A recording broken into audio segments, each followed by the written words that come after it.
এসে দেখলাম যে এখন হলই বন্ধ, কিন্তু সিনেমাটা দেখাই হলো না। আমরা মোবাইল আছে, টিভি আছে, তাহলে আমরা এখানেই দেখবো, তাহলে হলে গিয়ে দেখার কি দরকার? একটা ঈদ ফ্যামিলির সঙ্গে আনন্দ বাদ দিয়ে মেগাস্টার শাকিব খানের প্রতি ভালোবাসা আছে বিদায় আমরা এক্সাইটেড এই মুভিটা ফার্স্ট শো দেখা, মর্নিং শোটা দেখার জন্য। হল কর্তৃপক্ষ যদি এ ধরনের ফাজলামি করে দর্শকদের সঙ্গে, যাদের টাকায় এই হল চলে, স্টাফ চলে, সিনেমা চলে, তাদের সঙ্গে ফাজলামি করা মানে এটা আসলে মেনে নেওয়া যায় না। এক হইলো সিনেমা যারা তৈরি করে তারাও দর্শকদের সঙ্গে ফাজলামি করে এক ধরনের, আবার যারা প্রদর্শন করে তারাও ফাজলামি করে। এইভাবে বাংলা সিনেমা চলতে থাকলে বাংলা সিনেমা একসময় খুঁজে পাওয়া যাবে না।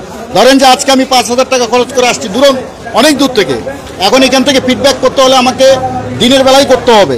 আমি তো মুভিটা দেখার সুযোগ আর পাচ্ছি না, দ্বিতীয় দিন তো আমি আর 5,000 টাকা খরচ করে এখানে আসবো না। এখান থেকে প্রমোশন শুরু হয় সারা বাংলাদেশে। এই জায়গার বিষয়টি হলটিকে নিয়ে তাণ্ডব টিমেরও উচিত ছিল একটা মনিটরিং করা। যদি তারা এই ধরনের সিদ্ধান্ত নিয়ে থাকে তাহলে তাণ্ডব টিমের ফেসবুক পেজ থেকে তারা জানাই দিতে পারতো মধুমিতার 3টা থেকে শো বা 6টা থেকে শো। এই যে সাকিবিয়ানরা সকাল 8টা থেকে আসা শুরু করছে, এখানে কি একটা মানুষের পক্ষে এরকম গরম, ব্যবসা গরমে 8 ঘন্টা 9 ঘন্টা দাঁড়িয়ে থাকা সম্ভব? না বসার জায়গা আছে, না কোনো সিস্টেম আছে, কিচ্ছু নাই। কিন্তু ভালোবাসা আছে মধুমিতার প্রতি, যেহেতু মেগাস্টার শাকিব খানের সিনেমা আমরা এখান থেকে শুরু করি, এরপরে যাবো সিনেপ্লেক্স, এরপর যাবো মাল্টিপ্লেক্সে।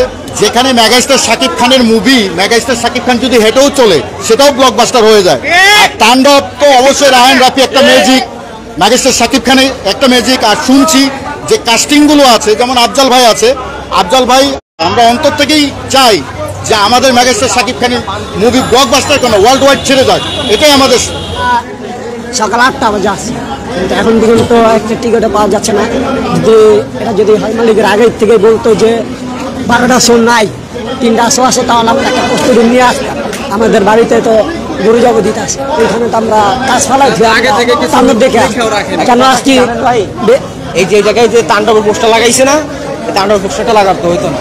এই জায়গায় যে বড় তাণ্ডবের ব্যানারটা লাগাইছে, ওই ব্যানারে লাগাইতে হয়েছে 12টার শো চলবে না, এটা ওইখানে ওইটা লাগাইতে, তাণ্ডবের ব্যানার লাগানো উচিত ছিল না। আমার যেটা মনে হয় এত পরিমাণ রাগ হচ্ছে ভাই, কুরবানি সবার আশেপাশে দিচ্ছে, সব জায়গায় দিচ্ছে। কেন ভাই আজকে একটা বিশেষ দিন, আজকে সিনেমা চলে, শাকিব খানের সিনেমা আসে, দর্শক হবে, স্টাফ কেন যাবে? কিন্তু বুঝে আসে না। চিল্লাইতে গলা ভেঙে গেছে, আর কিছু বলার ইচ্ছা হচ্ছে না। প্রচণ্ড পরিমাণে খারাপ লাগতেছে। অনেকক্ষণ যাবো ধরে এখানে দাঁড়ানো, আমরা দেখতেছেন সেই থেকে এখানে দাঁড়ানো। 12টা শো চালাবে না এখনো, প্রায় মনে হয় এখন 12টা বাজে, 3টা শো, কতক্ষণ আমাদের দাঁড়ায় শাকিব খানের জন্য। এখানে যদি বলা হয় যে সারা রাত দাঁড়ায় থাকেন, আপনারা দেখেছেন যখন 9 মাস পরে শাকিব খান যখন বাংলাদেশে এসেছিল, তখন কিন্তু মানুষ একদিন আগে থেকে যে দাঁড়াইছিল এয়ারপোর্টে শাহজালাল বিমানবন্দর। তো শাকিব খানের জন্য আমরা এখানে 2-3 ঘন্টা গেল, আমরা এখানে সারা রাত 24 ঘন্টা দাঁড়ায় থাকতে পারি। কিন্তু আমাদের দুঃখ একটাই, আমাদের ফেসবুকে পোস্ট করে আনা হয়েছে যে 12টা শো চলবে, তো 12টা শো কেন চলতেছে না? আমাদের তো বলা, মানে আমাদেরকে অফিসিয়াল পেজে জানাই দেওয়া উচিত ছিল যে তোমাদের হচ্ছে 12টা শো চলবে। কেন ভাই একটা শো চলে না?